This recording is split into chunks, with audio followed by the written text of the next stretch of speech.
নমস্কাৰ বন্ধু বান্ধৱীসকল, মই সকলোকে এই ভিডিঅ'ত লৈ স্বাগতম জনাইছোঁ। আজি আমি অসমৰ প্ৰধান দলংসমূহ, বিশেষকৈ ব্ৰহ্মপুত্ৰ নদীৰ ওপৰত থকা দলংসমূহৰ বিষয়ে অধ্যয়ন কৰিম। মই ৰাফকে অসমৰ মেপখন বনাই লৈছোঁ আৰু এই মেপখনৰ পৰাই আমি আটাইকেইখন দলং আৰু তাৰ লগত জড়িত থকা তথ্যসমূহ জানিবলৈ চেষ্টা কৰিম। আমি যদি লোকেশ্যনটো চাই অধ্যয়ন কৰোঁ তেতিয়াহ'লে আমাৰ মনত ৰাখিবলৈ বেছি সহজ হয়। কাৰণ geography is all about location. If we study a place without knowing its location, then our study will be incomplete. So' location is very important. Let's start the video'. আমি পূবৰ পৰা পশ্চিমলৈ একাদিক্ৰমে দলংসমূহ অধ্যয়ন কৰি যাম, অৰ্থাৎ উজনি অসমৰ পৰা নামনি অসমলৈ একাদিক্ৰমে শিকি গৈ থাকিম। চ' আপোনালোকে দেখা পাইছে হয়তো যে এইখন আমাৰ অসমৰ মেপখন, আৰু অসমৰ মেপখনৰ মই মাজেদি আমাৰ ব্ৰহ্মপুত্ৰখন নদীখন ৰাফকে অংকন কৰি দিছোঁ। কাৰণ মষ্টলি আটাইকেইখন বুলিয়ে ক'ব পাৰি, এখনক বাদ কৰি পেলাই প্ৰায় আটাইকেইখন দলঙেই ব্ৰহ্মপুত্ৰ নদীৰ ওপৰতে আছে। এতিয়া আমি প্ৰথমে তিনিচুকীয়া জিলাত থকা দলংখনৰ বিষয়ে অধ্যয়ন কৰিম। তিনিচুকীয়া জিলাত থকা দলংখন হৈছে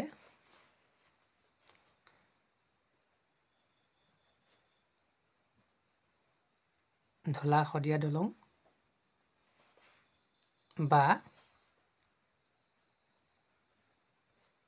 ভূপেন হাজৰিকা সেতু।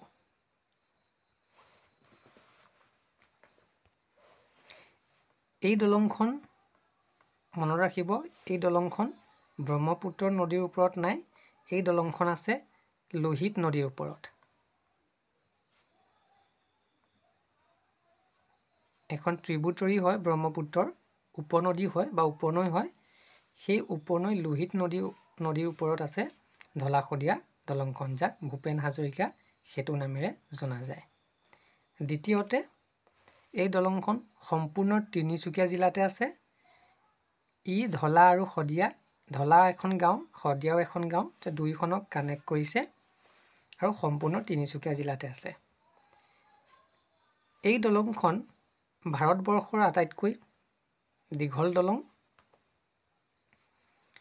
যিখনৰ দিঘটো মানে দীঘল প্ৰায় 9.15 কিলোমিটাৰ, আৰু এইখন আটাইতকৈ দীঘল, লংগেষ্ট ইন ইণ্ডিয়া বৰ্তমানলৈকে। এই দলংখনক উদ্বোধন কৰা হৈছিলে 26 মে 2017 চন। গতিকে এইকেইটা ইনফৰমেশ্যন আপোনালোকে মনত ৰাখিব। ইয়াৰ পিছত আমি অধ্যয়ন কৰিম ডিব্ৰুগড় আৰু ধেমাজি দুইখন জিলাক কানেক্ট কৰা যিখন দলং, সেইখন হৈছে বগীবিল দলং। আপোনালোক সকলোৱে হয়তো নামটো শুনিছে। চ' বগীবিলৰ লগত জড়িত হৈ থকা কেইটামান তথ্য আমি জানিবলৈ চেষ্টা কৰিম। বগীবিল দলং, এই দলংখন ডিব্ৰুগড় আৰু ধেমাজি জিলাৰ মাজত আছে। আপোনালোকে মেপখনত হয়তো ধৰিব পাৰিছে, এইখন ডিব্ৰুগড় জিলা, এইখন ধেমাজি জিলা, এইখন হৈছে তিনিচুকীয়া জিলা। আমি তিনিচুকীয়া জিলাত থকা দলংখন অধ্যয়ন কৰিলোঁ, এতিয়া বগীবিলখন অধ্যয়ন কৰি আছোঁ। চ' বগীবিলৰ বিষয়ে আমি সকলো কথা শিকিম। ইয়াৰ পিছত যদি কওঁ যে বগীবিল দলংখনৰ লেন্থটো প্ৰায় 4.94 কিলোমিটাৰ। ইয়াক অপেন কৰা হৈছিলে 25 ডিচেম্বৰ 2018 চনত। আৰু এটা কথা মনত ৰাখিব যে বগীবিল দলংখন ভাৰতবৰ্ষৰ লংগেষ্ট ৰেল কাম road bridge of India অৰ্থাৎ এইখন এনেকুৱা এখন দলং য'ত ৰেল আৰু অন্য যান বাহন একেলগে যাব পৰাৰ সুবিধা আছে যেনে ধৰণৰ সুবিধা পুৰণি শৰাইঘাট দলংখনত আছিলে কিন্তু এইখন আটাইতকৈ দীঘল ৰেল কাম ৰোড এইটো মনত ৰাখিব লাগিব এনেই আমি যদি চাওঁ তেতিয়াহ'লে লোহিত নদীৰ ওপৰত থকা ধলাশদিয়াখন আটাইতকৈ ডাঙৰ কিন্তু ৰেল কাম ৰোড ব্ৰিজৰ কথা যদি কওঁ তেতিয়াহ'লে বগীবিলখন ডাঙৰ হ'ব ইয়াৰ পিছত আমি অধ্যয়ন কৰিম কলীয়া ভোমোৰা দলঙৰ বিষয়ে এই দলংখন শোণিতপুৰ আৰু নগাঁও এই দুইখন জিলাৰ মাজত আছে শোণিতপুৰ আৰু নগাঁও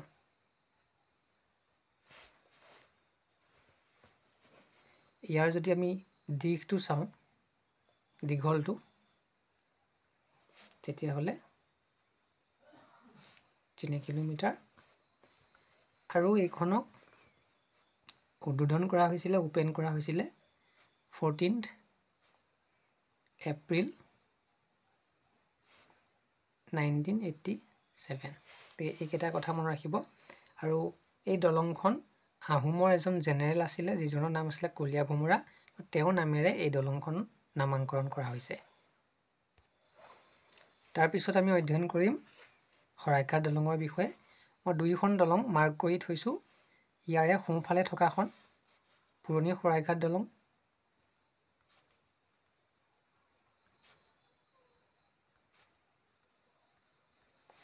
আৰু বামফালে থকাখন নতুনকৈ বনাইছে তাৰ একেবাৰে কাষতে একদম আইডেন্টিকেল বুলি ক'ব পাৰি পুৰণি শৰাইঘাট দলংখন ওপেন কৰা হৈছিলে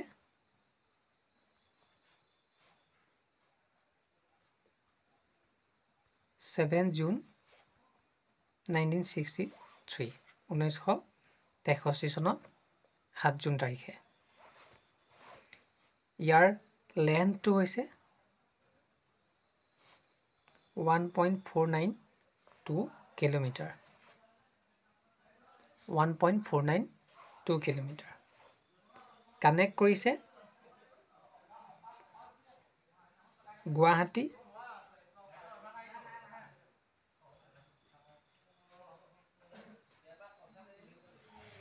আৰু কামৰূপ গ্ৰাম্য একজেক্ট যদি কওঁ তেন্তে গুৱাহাটীৰ জালুকবাৰী আৰু কামৰূপ গ্ৰাম্যৰ আমিনগাঁও এই দুখন ঠাইক কানেক্ট কৰিছে আৰু এইখন আটাইতকৈ পুৰণি শৰাইঘাট দলংখন আটাইতকৈ পুৰণি আমি সকলোৱে জানো oldest rail cum road bridge so এইখন হৈছে আটাইতকৈ পুৰণি ৰেল কাম ৰোড ব্ৰিজ মানে আমি অলপতে আলোচনা কৰিছিলো যেনেকৈ বগীবিলখন ৰেল কাম ৰোড ব্ৰিজ হয় এখন য'ত ৰেল আৰু অন্য বাহন একেলগে যাব পাৰে সেইখন আটাইতকৈ দীঘল আছিলে কিন্তু শৰাইঘাট দলংখন আটাইতকৈ পুৰণি নতুন শৰাইঘাট দলংখন পুৰণি শৰাইঘাট দলংখনৰ একেবাৰে কাষতে আছে গতিকে ইয়াৰ সকলোখিনি পুৰণিখনৰ লগত মিলে অৰ্থাৎ ইয়াৰ দিশ ইয়া কানেক্ট কৰা ঠাই দুখন সকলো একেই আমি কেৱল মনত ৰাখিম এইখনক ওপেন কৰা হৈছিলে 28 জানুৱাৰী 2017 চনত একেটা চনতে ধলাশদিয়াখনো উদ্বোধন কৰা হৈছিলে মাত্ৰ আপোনালোকে এইটো মনত ৰাখিলেই হ'ব বাকিখিনি পুৰণা শৰাইঘাট দলংখনৰ সৈতে একেটাই ইয়াৰ দিশটো ইয়াৰ পিছত আমি অধ্যয়ন কৰিম নৰনাৰায়ণ সেতুৰ বিষয়ে এই দলংখনৰ দীঘল দিশটো হৈছে 2.284 কিলোমিটাৰ উদ্বোধন কৰা হৈছিলে 15 এপ্ৰিল 1998 আৰু কোন দুখন ঠাইক কানেক্ট কৰিছে যোগীঘোপা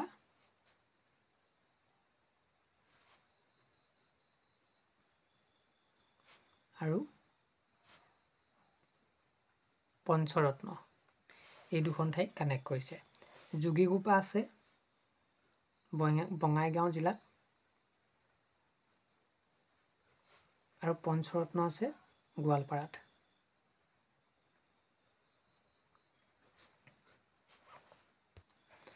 অৰ্থাৎ যদি কোনোবাই আপোনালোকক সোধে যে কোন দুখন জিলাক কানেক্ট কৰিছে, তেতিয়াহ'লে বঙাইগাঁও আৰু গোৱালপাৰা উত্তৰ সেইটো ক'ব লাগিব।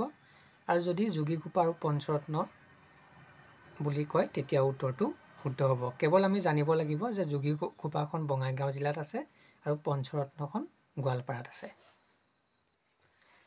তাৰোপৰি বন্ধুসকল, ব্ৰহ্মপুত্ৰ নদীৰ ওপৰত কেইবাখনো দলং আহিবলগীয়া আছে, যাৰ কাম কাজ চলি আছে, যেনে ধুবুৰী ফুলবাৰী ব্ৰিজ, নুমলীগড় গহপুৰ কানেক্ট কৰা এখন দলং, যোৰহাট নিমাতী ঘাটত হ'ব এখন, ভোমোৰাগুৰি তেজপুৰত হ'ব, দুইখন কানেক্ট কৰিব, লুইত খাবলৈ ব্ৰিজ। চ' এইকেইখন ব্ৰিজ হ'বলৈ গৈ আছে ব্ৰহ্মপুত্ৰ নদীৰ ওপৰত। গতিকে ইমানেই আছিল বন্ধুসকল। মই ভাবোঁ সকলোখিনি ইনফৰ্মেশ্যন মই কভাৰ কৰিলোঁ। আৰু যদি ভিডিঅ'টো ভাল পালে তেনেহ'লে লাইক কৰিব, শ্বেয়াৰ কৰিব বন্ধু বান্ধৱৰ সৈতে, আৰু মোৰ চেনেলটো ছাবস্ক্ৰাইব কৰি দিব আগন্তুক এনেধৰণৰ ভিডিঅ'বোৰ পাই থাকিবৰ বাবে। ধন্যবাদ।